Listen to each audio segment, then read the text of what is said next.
kwentuhan in between takes kasi mas nakikilala yung tao, tapos meron ako na iuuwi na ikinukwento ko sa mga anak ko pagkatapos ng trabaho na alam ba ko yan sa ni Tita Jody or ni Tita Nini tsaka ni Tito Eko. Kaparkado na nga ni Vic, mga ito, di ba? So parang natutuwa ako na kahit pag-uwi, nararamdaman ko na nagiging part talaga sila ng aking araw-araw. Pero naiisip ko na hindi porket natapos yung show ay matatapos yung connection na yun, di ba? Parang every time na makikita ko pa rin ang isa sa kanila or isa sa inyo, feeling ko meron tayo mapapag-usapan na pwede nating balikan. Kasi iba-ibang generation kayo, no? Ahead si Eko, sumunod si Jody, tas ikaw, and then si Janine, medyo bunso. Parang gano'n, oh, saya kasabay kayo ni Eko. Thank you EJ for using the word ahead. I love you talaga. Ikaw talaga yung perfect. Ikaw yung perfect moderator talaga. Judy na forever young eh. Doon sa kabila, grabe. May puti rin akong buhok. Hindi ako lang.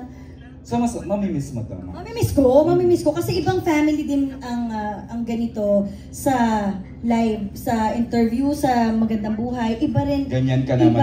Oo, lahat talaga. Nasasipangs nga ako nung une, pero parang dinidedma ko na lang kasi ayaw makita yan na mamadrama akong tao. Pero nalulungkot ako na yung biglang naputol, diba? Yung lagi tayo nagtrabaho, tapos biglang November nag-end na, no? Kung kailan Papasko na, tapos saka kayo para natapos yung taping. Pero, kita naman tayo. Of course, oo. Ngayon, di ba? Yun lang. Alright. At syempre, sabi ko nga, 3 years, she was one of our best bagong entry, freshest entry sa Dreamscape. Thank you so much.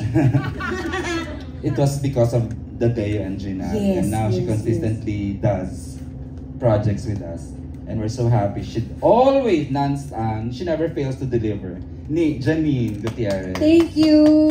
Grabe! Ang gaganda rin ng yung ginawa mo sa Dreamscape, ano? Yeah, sobrang swerte ko. And experimental yung iba, ha? Experimental? Kayo ni Lobby, di ba? Oh yeah, Sleep With Me. Yes. Grabe, yung pagpapasalamat ko talaga kay Sir Deo. Kasi kanina nga nung pinapanood ko sila Ate Jody, Ate Jolly, naman din inakala. I mean, syempre pangarap ko, pero at the same time, minsan yung mga pangarap, di mo naman alam kung matutupad, diba? So nandyan lang siya at the back of your head, hoping na, baka sakali. Nung Tabing Ilog tsaka PSY, ilang taon ka nun, Ni? Hindi ko alam. Oh my God! Si Eko pala original ng pangako sa'yo. Pinanonood mo lang si Eko. Pero nakakatawa, Sir EJ, kasi...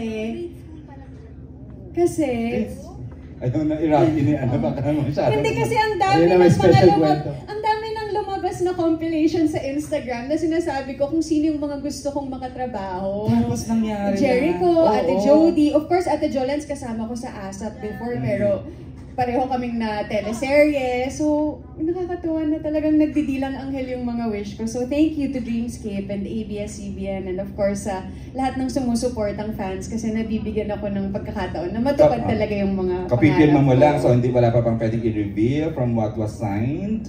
What was signed? Siguro i-announce na lang natin. When it's there na. So, I'm so grateful lang. Thank you. Thank you. And of course, sabi ko nga, Sir Deo must be smiling now kasi natuloy na. Thank you, Sir Deo.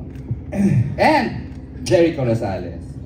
Thank you again. Hindi kami magsasawang magpasalamat, Eko. You have no idea how much. Si Julie was so appreciative. Sinasabi niya sa akin, happy ako tinanggap ni Eko. Oh. The lavender feels. Sobrang nga eh. Binuo ko na yung show. Hindi ko na mahindihan. Nung nagbalik ka, todo rin naman, diba? Kasi diba dapat guesting siya? Oo. Tapos sabi ko, hindi pwede, dapat tuloy-tuloy. But still bitin pa rin.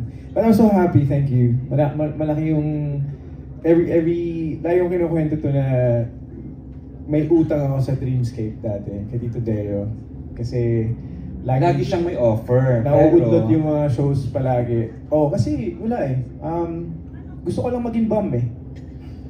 So, gusto maging rockstar, no? Diba? Andyan pa rin naman. Hindi. Ibig sabihin, talagang it was really, a long time coming talaga. Yung makatrabaho ng Dreamscape. And then, when pumasyal ako sa ABS, just so happens na, hey, we have a show for you. I was like, Rondel. And then sila, Tito Deo just passed me. I was like, game. Kuya-kuya mo naman yung mga Joel, Joel, okat-okat pa lang. True. Yeah, and then, so, yeah, I'm so happy.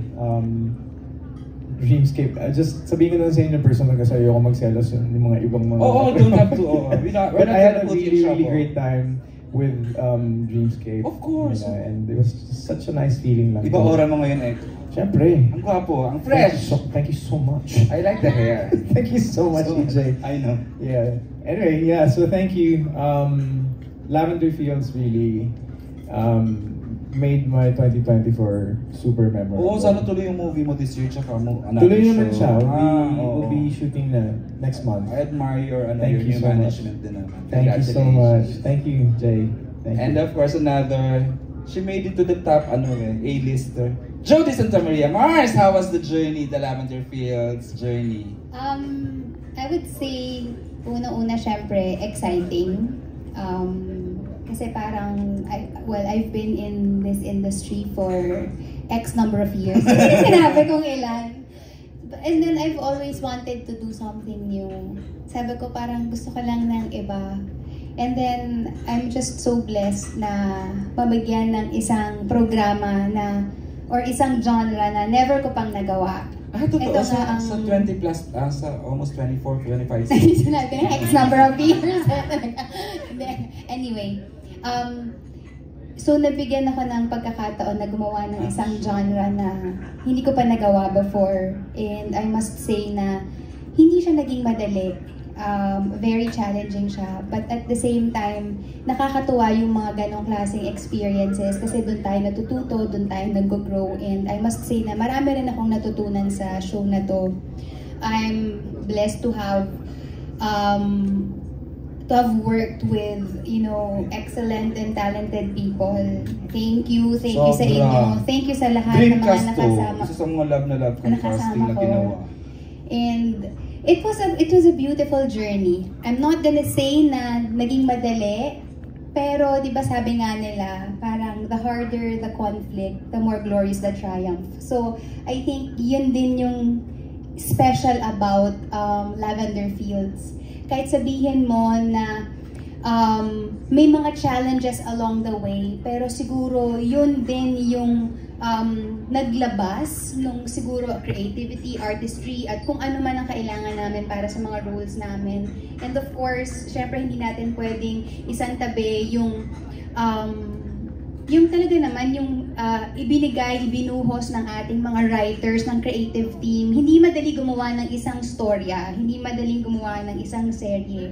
Magtahi-tahi ng mga characters, gumawa ng subplot. Ano naman talaga, kaya hindi lang siya isang tao. Kumbaga, grupo ito ng mga tao. So, isa to sa mga na tao. programa na hindi ko makakalimutan. Ngayon lang ulit ako nagka-catch up.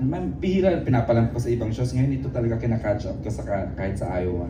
Kung iniisip niyo po kaning challenges na sinasabi ni Jody, yung lamig lang po ng aircon dito sa set namin. Lamig kasi yung yung baho siya sa sarili niya dito siguro. Parang, ang tagal mo rin kasing medyo dungis-dungis ka dito, di ba? Oo, ilang araw yun. Yung pagkadungis Awa na nga ako yun. sa'yo Bulag ka na lang namamagana. Pero yun, masayang journey siya. Ayun. And with that question, thank you all for coming. Charot lang. At this point, At this point, ibibigay ko na po kayo para sa isang chikahan with our